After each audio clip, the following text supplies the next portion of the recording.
ஓய்வு ஞாயிறு அழகு தமிழ் கவிதை கழகத்தின் காலை வணக்கம் உங்கள் அனைவருக்கும். நாளை நீர் வரும் பாருக்கே சோர் வரும், சோர்ந்தது எங்களுடல் மெல்ல காய்ந்தது எங்கள் மேனி,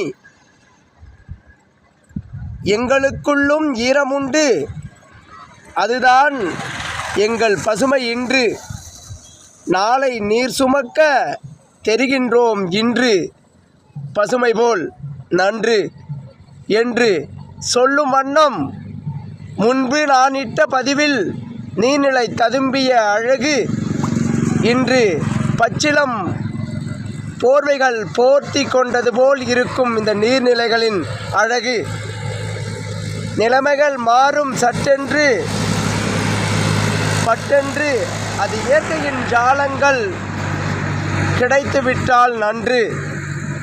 சமூகம் எப்பொழுதும் நல்லதையே நினைக்கும் என்று என் பதிவுகள் தினம் தினம் வந்த வண்ணம் உண்டு.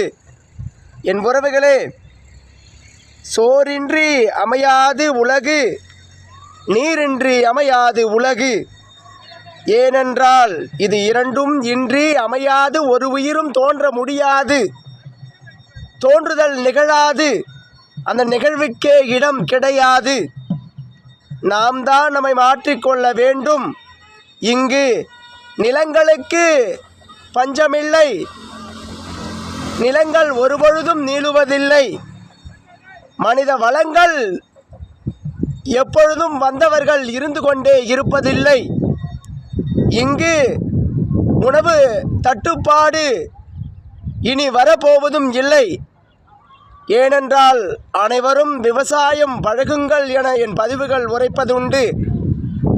மாற்றான் தாய் விதைகள் நம் அன்னை முத்தமிட்டு கொண்டிருக்கின்றது. ஒரு வார்த்தையின் காரணங்களாக மக்கள் தொகை பெருக்கத்தால் உணவு பஞ்சங்கள் வந்துவிடுமோ, தலைவிரித்து ஆடிவிடுமோ என்ற பொய்யான ஜாலங்கள் தலைவிரித்தாடி மாற்றான் தாய் விதைகள் நம் அன்னை முத்தமிட்டு கொண்டு சரியான உணவு, அதில் ஊட்டச்சத்துக்கள் இல்லாத நிலை இருந்து கொண்டிருக்கின்றது.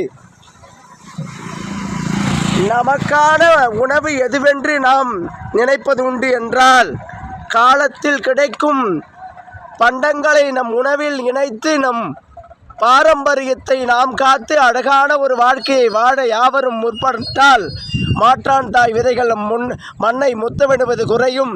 இயற்கை எப்பொழுதும் நமக்கான வரமாகும். நாம் ஆயிலோ